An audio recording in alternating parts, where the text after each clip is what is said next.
we decided today to do, or this month to do, author interviews for the Fantasy Author Network.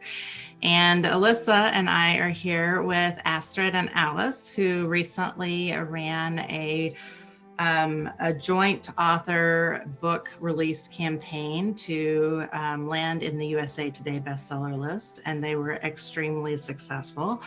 So I would like to welcome them, and we're hoping that the authors in our fan group can learn a lot from these two ladies today. Astrid, you want to start and introduce yourself? Sure. Thank you for having me today. It's really awesome to connect with the Fantasy Author Network in this way. And I'm really glad to be able to share what I've learned in the past 2 years, and particularly with the Enchanted Kingdoms box set. I grew up in South Africa and I started writing when I was 12. I now live in Sweden, and after a very long time of battling self-doubt and the idea that it wasn't worth going after the writer's dream, I published 2 years ago with one of the books I wrote in my teens, and have since moved forward in this journey. That's awesome. I think we all battle self-doubt a little bit in this. I'm really happy that you were able to overcome that. Do you have any insights on how you overcame it, or what made you go ahead and chase the dream? There was definitely a lot of shifting that's happened in the last few years in terms of my mindsets. I was very lucky that my mom suggested I do a self-help course called the Ultimate Success Masterclass, which really helped me. And halfway through doing that course, I realized writing is who I am. It's a part of me. It always has been. And there's no point denying that. I'd be better off embracing it. And I came to the conclusion that if I didn't publish now, I probably never would, and I'd always regret it. So I just went ahead and did it. Awesome. Will you say the name of that masterclass again? I want to write that down. It's the Ultimate Success Masterclass by a woman named Natalie Ledwell. Natalie Ledwell? Yes. That does sound really interesting. I'm going to look that up afterwards. Astrid's also a motivational coach, so she can help you herself. Wow. Yes, that happened as a result of doing the USM, as it's called. I then continued in that path and did a course to become a transformational life coach using the Dream Builder course. Awesome. Wonderful. Wow, that's exciting. All right, Alice, do you want to give us a little bit of an introduction to you? Yeah, I'm Alice. I live in England, as you can probably tell from my accent, and I've been writing since before I can remember. I have published 7 books, and I went indie in 2019, so about a year and a half ago, and never looked back. I think it's, quite great. So were you traditionally published before? I sort of did a halfway house with a very small publishing company. Published 2 books with them. And it was great because I learnt loads through it, but the royalties were just tiny, and it's actually quite hard. Well, I found it hard to promote when you were going through another organisation, and then when I went indie, it just was so much easier. But I'm really grateful for Mirador Publishing for giving me that confidence actually to go into it by myself. Yeah, I'm sure you learned a lot going through a publisher first and then breaking out onto your own. But I have to say, as much as it was great and I needed it at the time, I love being an indie author. I love being able to do it myself and having that control. And I've learned actually more through the indie author community than I did before through publishing. Wow, that's wonderful. Lisa, do you have any questions to start with? Well, I kind of wanted you guys to explain maybe your whole process. How long did it take you guys to write your anthology? Like where do you start? Where would one start? So we signed up it was about a year and a half before it launched, wasn't it, Astrid? I was a little bit of a latecomer. You guys started before me. And none of us had written our books.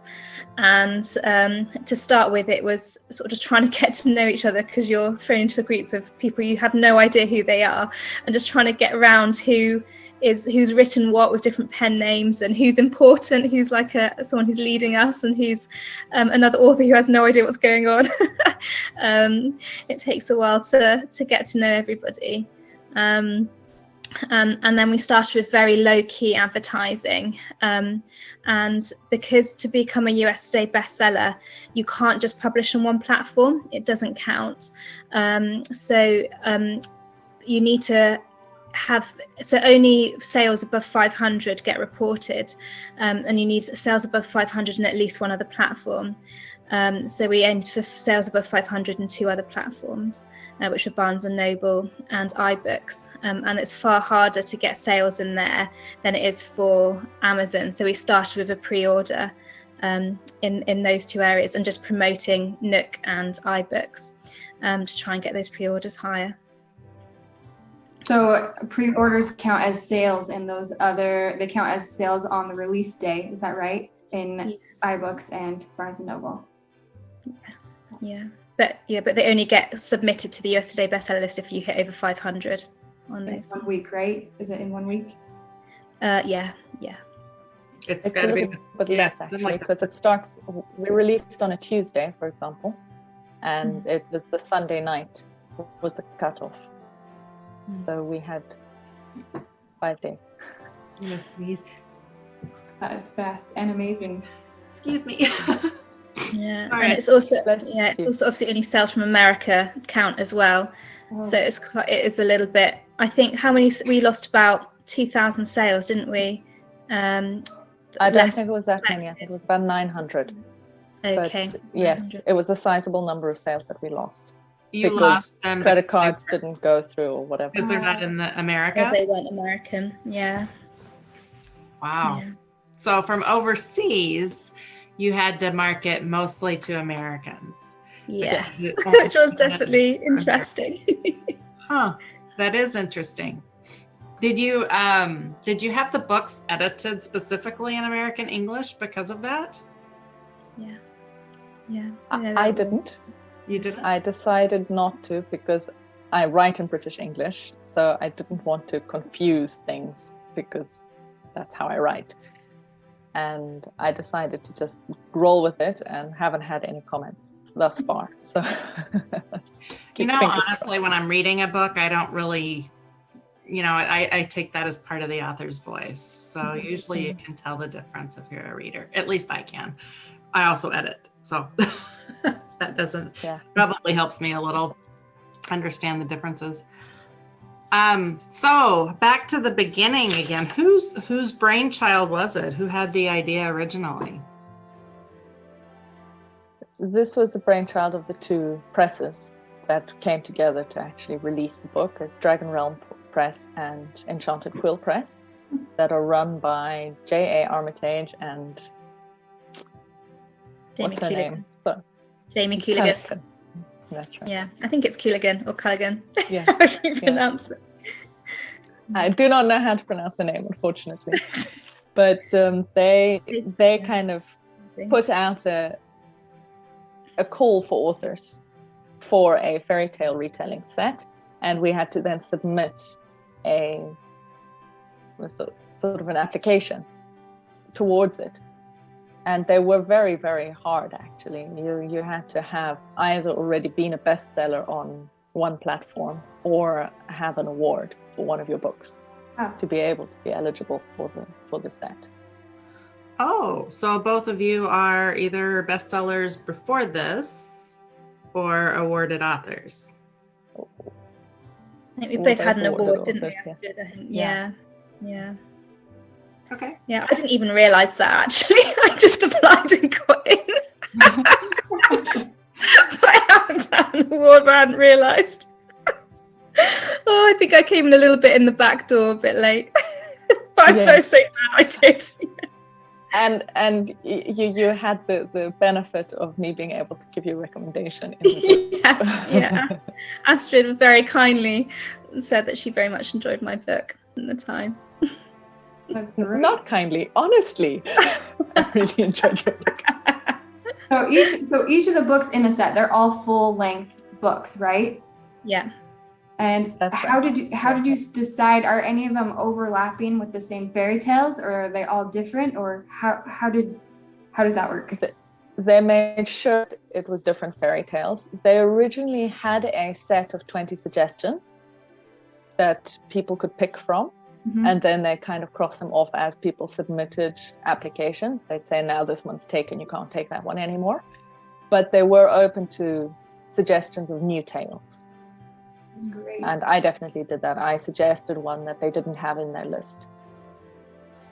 And what was yours, Astrid? Mine is The Nix of Mill Pond, which is a Brother Grimm fairy tale, also sometimes called The Nixie of the Mill Pond, depending on the translation. Okay. And it's a tale about a Naiad who makes a deal with a miller who is destitute. He's got serious financial troubles.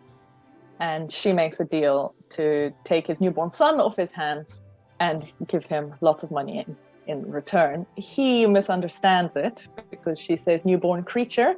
And seeing as the child is a week early, he doesn't know that she's talking about his baby that's just been born. And it kind of ends up being that the parents manage to keep the child safe throughout his childhood, and that he only falls into the pond much later when he's an adult, and it's his wife who rescues him from the clutches of the Naiad. That is one I'm not familiar with. Cool. I just always wondered about, why would a Naiad want to take a baby? You know, what purpose would there be for that? And that got me thinking about the Naiad story and developed into Naiya's Wish. Beautiful. What It's about very you? good.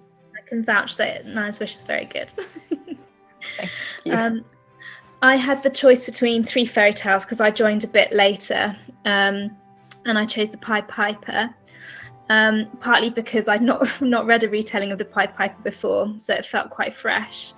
But also because in quite a few of my books I've written with characters with disabilities, and I love the idea of the person, the main character, being able to defeat the Pied Piper because she was deaf, and that be the reason she could rescue the children. So that's why I chose it. It was definitely a challenge in the fact that the Pied Piper is actually quite a small retelling, and it doesn't have an arc or anything else. It's just a guy comes and kidnaps the children. But that gave me a lot of freedom as well, which I really enjoyed. So you wrote the book for the series. Did anybody already have stories written that they used? No, they insisted that all stories be new for this. There had to be a new submission. That's awesome. Yeah. And And it had to be at least 60,000 words, I think, was the lower cutoff. Okay. Yes. okay. So then did they actually take all of the publication part of it, or they actually published through these presses, or did you guys do a lot of the publication work yourselves? They had to submit it edited. Publishing. Sorry. Yeah. Sorry, we had to submit edited manuscripts, and they took it from there. Okay. But we all did the marketing together. So did they do like formatting? What about like covers and all of that? Yeah. The main cover they did, yeah. But we also had individual covers as well, which we used for marketing purposes. So Although I'd just like to add that for the individual covers, they gave us a discount using their cover designer. So if we went through their cover designer, we got it at a much better price than if we'd done it ourselves. That's really cool. did most people go through that same cover designer? Maybe about a third, I think. Yeah, I think so. Okay. All right. So you started advertising a year and a half before the launch, which is probably big for most indie authors to think about advertising that soon. We started advertising the actual set a year and a month in advance, because the 5 months before that was getting together the group of authors and kind of setting it up and doing the planning for the cover reveal and the launch of pre-sales. And from there, so in February of 2020, we started with the cover reveal graphics. The cover reveal is coming. We've got a big event coming, and the pre-order is on its way. And at the beginning of March, we kind of let it all roll out, and we did a big release party for the cover reveal and invited all our friends and had a whole big bash for that. And we only had Barnes and Nobles on pre-order for the first 3 months. And what I found really interesting that they did was to create freebies for each platform. So you'd actually get people who'd buy the book or buy the set 3 times to get the different gifts that came with them on the different platforms. So for the Barnes and Nobles, we had a cookbook, the Enchanted Kingdoms companion cookbook, which had recipes for each of the characters. That's really cool. And that was a lot of fun. So is that just packaged with the books when they went out? No, that was essentially you had to fill in an order form. There was a Google form where you put in your order number from the respective platform. And then when that was confirmed, you'd receive an email link to download the freebie. You need freebies really if you're going to try and motivate people to pre-order something a year in advance, because no one wants to pre-order a year in advance. They want something right now. So you have to have something right now. And we actually changed a few of the freebies as well, didn't we, to mix it up? So we did mix it up a bit the closer we got to it. So that was the Barnes and Nobles freebie was the cookbook. And then we did, in April, we launched the iBooks. And we did 2 things in April, because April is Autism Awareness Month. So we combined the charity effort and had a strong push for that. And we had each author who had a blue cover book, because blue is linked to it. It's sort of a symbolic color for autism. So we used all our covers that had blue on them. We then made a book stack out of that as a gift for people who ordered it that month. Or did we do a giveaway? I'm not sure if that one was a giveaway or if it was for the autism we had the blue books and the blue suites, didn't we? And then we had a set of pre-released books, so they were exclusive. It was a book. Right, it was like I think it was nine books that people had that were basically ones that people were being about to release, that we gave around, and that was a time limited one, that giveaway. Yes, that giveaway, and that one was linked with the iBooks. Yeah. And then with Amazon, we actually, several of us wrote a prequel to our novel. And then we set up a companion set of prequels of short stories. 5,000 words each. Yeah, that people could download for buying the set on Amazon, which was released 6 months before the release date, the pre-order. Very cool. Tell us how did the charity part work with autism awareness?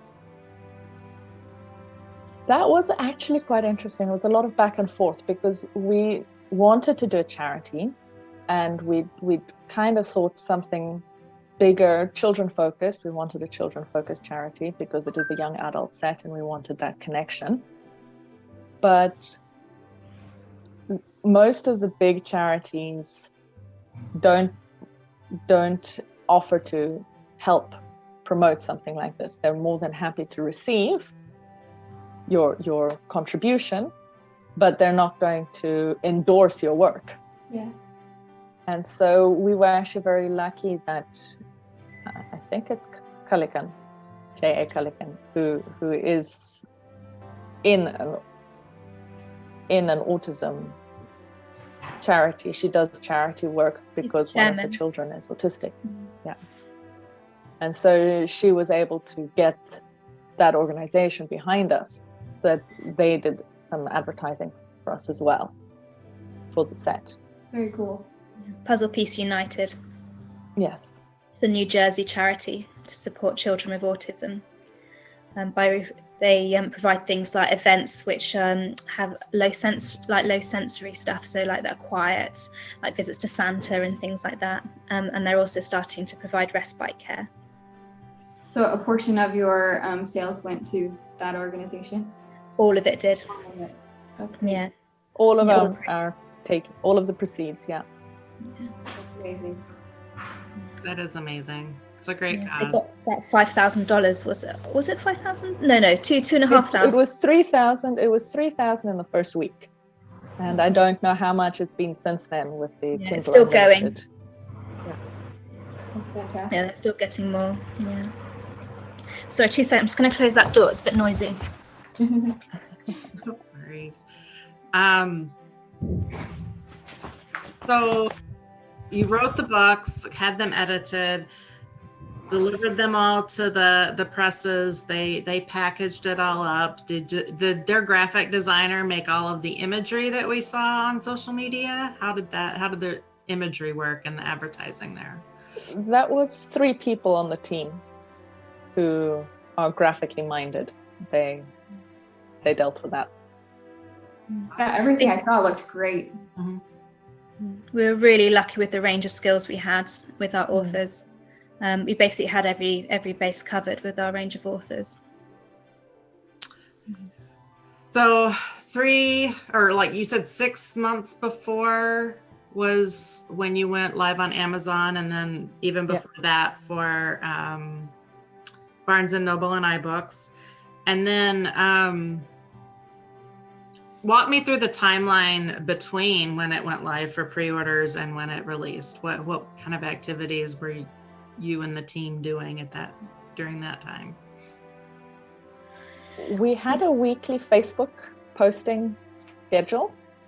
So each author had a day that we had to post in. At first it was 10 groups on Facebook, and we'd have to do it every week. And then when we reached that 6-month mark, we doubled it to 20 groups. Wow. And then it was you'd have to post at the end 20 groups once a week, and then in the last month it was every day, or the last 2 weeks we did every day. Week for 1 week on the week. And these were groups that were assigned to you, so you'd also be posting in like your reader groups and your author groups as well on top of that. But we basically spammed everyone on Facebook, and a few people got put in Facebook jail for a while. How did you? Just spamming everywhere. You landed in Facebook jail. That's hilarious. Quite a few people got locked up for a few days because they just posted the same post or similar post too many times. Oh. Yeah, I got locked out of IG because of it. You got locked out of what? Instagram. Frequently is Instagram jail. Astrid's been in Instagram jail like 3 or 4 times. Hey, at least they keep letting you back in, right? Yes, absolutely. This most recent one, this was 3 weeks now. Today was my first day back. Oh man. Oh. Like one, and then you're like, pray, is it gonna work? And then it works, and then I try like another one, and it's like dead. No, it doesn't work. Then the next day it was like, okay, now it's working again. So today it's been working again. That's good. Oh my. That's something you don't think about as much, but Yeah, so what does that look like? You can log in, but you can't like or comment on anything. Is that how it works? You can't like or comment on anything. You can't even like comments for if it's really bad. You can save, you can share to your stories, and you can post pictures, but you can't actually write anything under your images. And how So long? I had to bypass that by actually putting the text into my post images and having 10 images. No hashtags, no anything, right? No anything. How long does jail last until you get back in? Is it It depends. In the past, it used to be 48 to 72 hours, and sometimes I'd have it used to say, but since the most recent update, they've stopped telling you. Oh, man. So this time around, it was just like Instagram protects its community from these kind of actions and nothing else.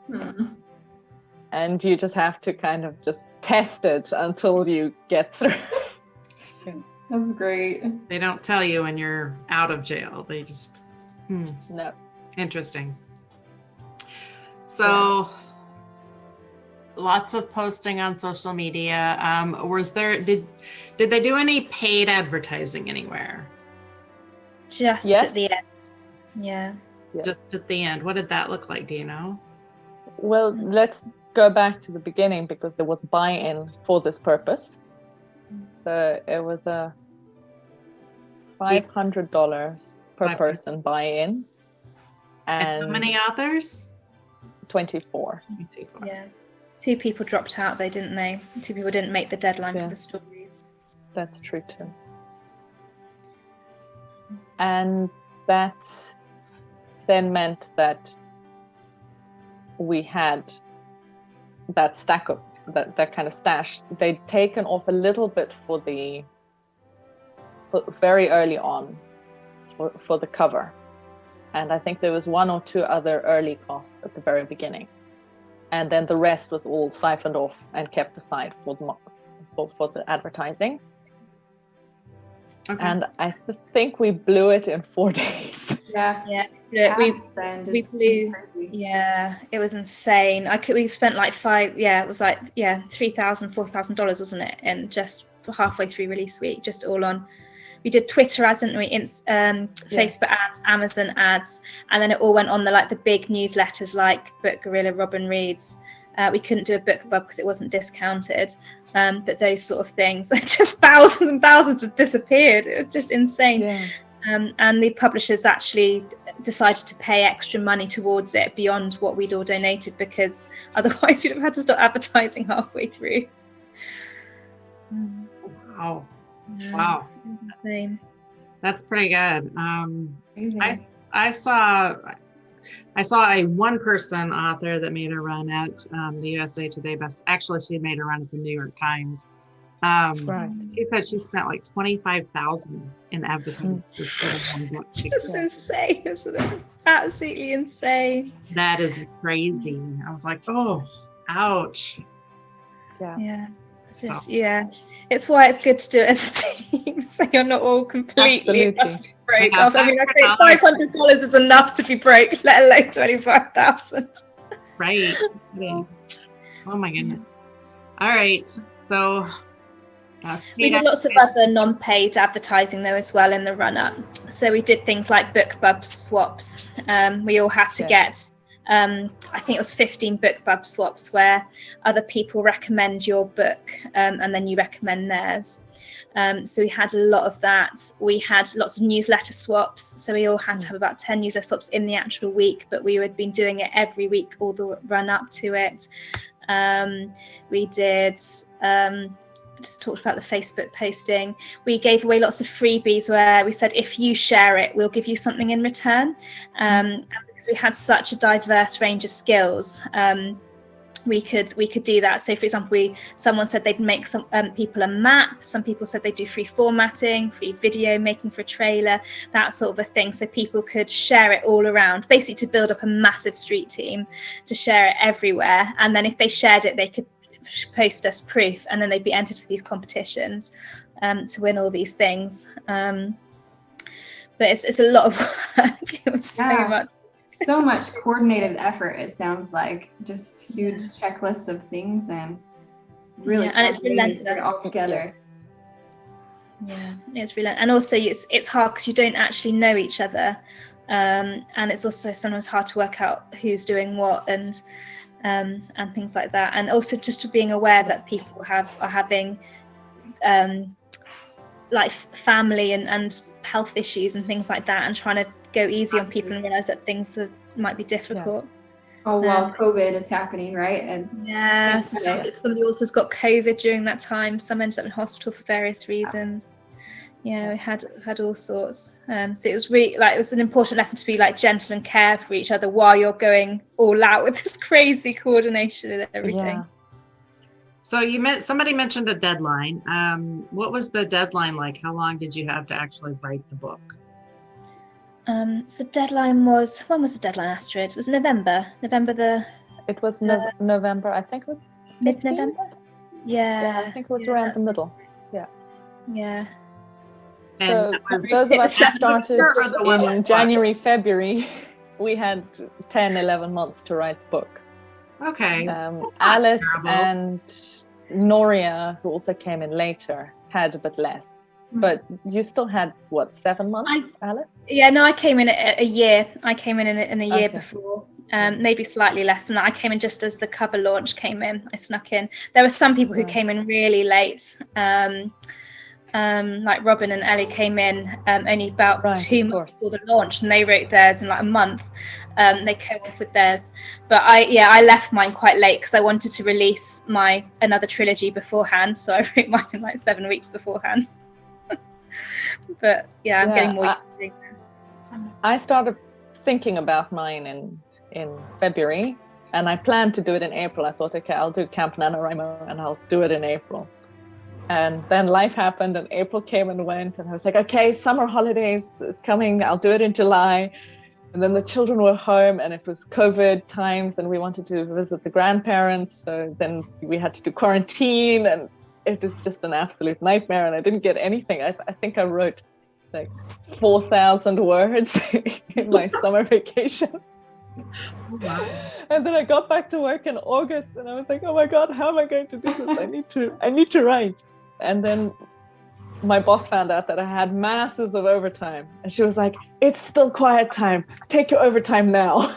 So I spent my August writing the book. Nice.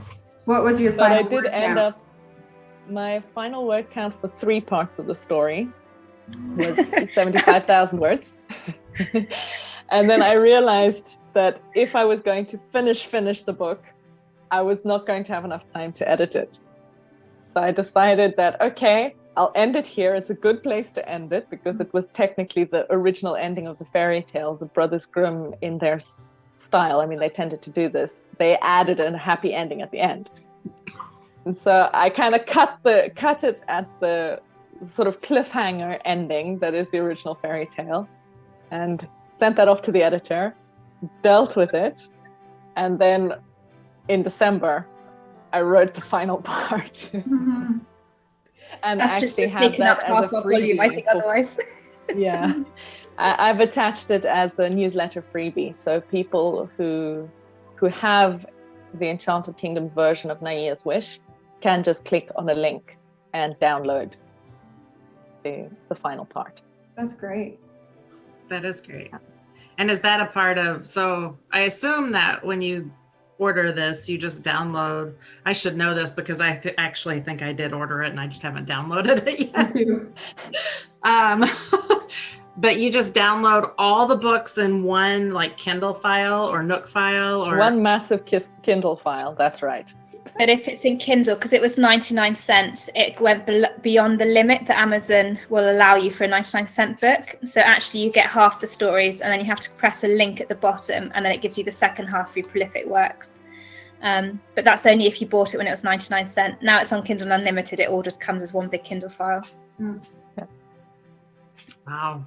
Interesting. So much to do here, or to learn here. So what would you do? Anything you would do different?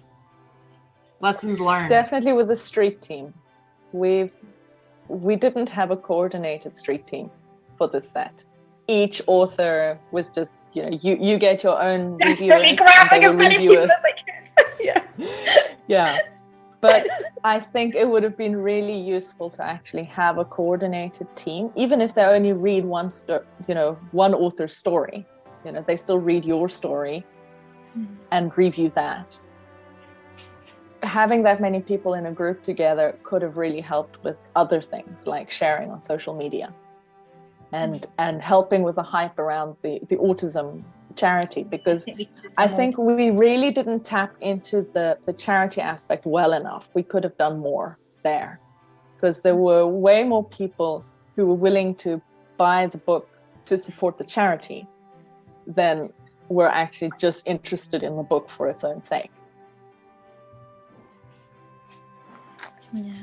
I think the thing I would have done differently is, so I sort of assumed, well, so like over 8,000 people bought this book in the end. And I thought, well, what we need is to turn this into, you know, like people, more readers and getting some money back and all this stuff. So I sort of assumed that if I left it slightly open at the end and then did a sequel, that you'd get lots of pre-orders for that. And so so I'm writing the sequel now, but actually I found that people aren't so interested in pre-ordering the sequel. I think I've got 7 pre-orders for it, which is just like appalling from like 8,000 people. Whereas actually I think people are much more interested in your other books. So I don't think this book that I'm writing now would exist if I had hindsight. I think that's my biggest thing, and I'd have concentrated more on continuing my much more successful books, because then they can go to the successful books rather than trying to write a sequel where actually try and find the first one is really difficult because it's embedded in this big anthology. It just hasn't worked as well as I thought it would. Although I think, Alice, you have to also remember there's a lag, because there's 20 books and your and my books are at the end. Yeah. So there are a lot of people who are working their way through the set, and they're going to get to us in December or next year sometime. True. And we will have to wait for those readers. But yes, I agree with you. I did have the hope that I'd see more interest in what else I've produced. And yes, I will admit this. I have seen a little bit of an improvement. I am making more sales on my other books, and I'm pretty certain it has something to do with this breakthrough of getting new readers in through the set. Right. But it's going to take time for it to kind of get through to my book, which is number 19 of 20. Yeah, right. It's hard to tell the effects of everything, isn't it? Because you've got the change of suddenly you're a USA Today bestselling author, which is a very recognised title. So it's hard to tell what impact that is having. And the fact that you've just broken all your comfort zones, contacted everyone you possibly know, and have gone crazy all over social media. So you don't know if that's just your name's just out there more because you've been doing that. And then there's also the fact that both Astrid and I released a book within a few months before Enchanted Kingdoms was released. So it's trying to work out the effect that has had on our numbers as well. It is really hard to tell. Really hard to tell. So is this a thing that you just do once and then never do it again? Or is this something that you would ever consider doing again in the future? I wouldn't do another US Today bestselling run. Yeah. But Astrid and I are both doing another charity anthology at the moment, using the skills that we've learnt towards that. But it's the financial commitment I find to US Today bestselling runs is just huge. And sort of once you've got the title and everything else, I don't think I've seen enough of an impact on my sales for it to be worth it doing that one again. Much rather. I agree on that, definitely. And also there's the aspect of, yes, okay, we had a team of 30 people, if you include the PAs and everybody else. But in the long haul, over the year, I think you saw about 10, maybe 15 of those working every week. Actually, those are the ones I know by name. And then I know there are other people on the set who I might have seen pop up in our group or in the chats that we had during the release week, but not much more than that. And obviously that is always the risk with group activities. I mean, we all know this from group projects at school. You always have the 2/3 who work, and 1/3 of that works really hard, and then you have the 1/3 at the end who kind of go along for the ride and put in their 2 cents right at the end, just when it counts. And that can be quite frustrating, especially when you're the diligent, hardworking type who can see what you could all achieve if everybody was working at the same level. But again, as Alice mentioned, there was also the fact that you then have to think about, well, what are the others going through? What's happening in the rest of their lives at this moment. Because yes, there were people who got sick, who were struggling with other things. So it's very hard, and it's very taxing, exhausting. And yes, I learned tons. I definitely know way more than I did when I went in. But for the time being, for the foreseeable future, I'm not doing this again. No, definitely not. I think just trying to do what we're doing at the moment, I think is enough. It's exhausting enough. I'm so far behind on my current book. I'm just like, ah. So what charity are you writing for now? We're writing an anthology of short stories. It's a team of 6 of us, and we are writing for a charity called Oceana, which promotes biodiversity in the oceans and also helps just basically with ocean cleanup. And there is also a focus on making sure that there's sustainable fishing available for people in poorer communities who actually depend on fishing for their livelihoods. So trying to promote them being able to fish and them having all the fish available, rather than just the big commercial fishers going around stealing them all and destroying all the wildlife. So yeah, that's the one that we're doing at the moment. Nice. Awesome. All right. That's called Enchanted Waters. Enchanted Waters. I've seen that. I think Jennifer Kropp and Yeah. Sky Summers are also in that. Yeah, Sky's recently joined us. Yeah, Lindsay Hall and Ben Lang and Andy Cassell, who it'll be their debut. Yeah. Nice. So we've got a mixture, but I'm really excited. I've read all the stories and they're fantastic. They're really fantastic. Awesome. That's great. All right. Any final thoughts, words, things I didn't ask about or we didn't ask about? I think one thing is just how it was amazing to do something that actually made a real difference. So afterwards, the charity said that the real difference it had made to them, having this sum of money, because I think if you'd done it and for the profit, we'd have all got a very small amount of money back because it was split between so many people. Whereas the fact that all of the money grouped together and went to this charity, it has funded all their events for 2 years, I think they said. Plus allowed them to expand their respite care and all these things. And so that is just, I think that's the biggest privilege of all of it, was when you all work together, you can make a real difference when you're all focusing on the same thing. And that's just fantastic. I'm really, really happy about that. That's incredible. Well done. Well done, ladies. Well done. And it was fun. It was a lot of fun. Made some very great author friends.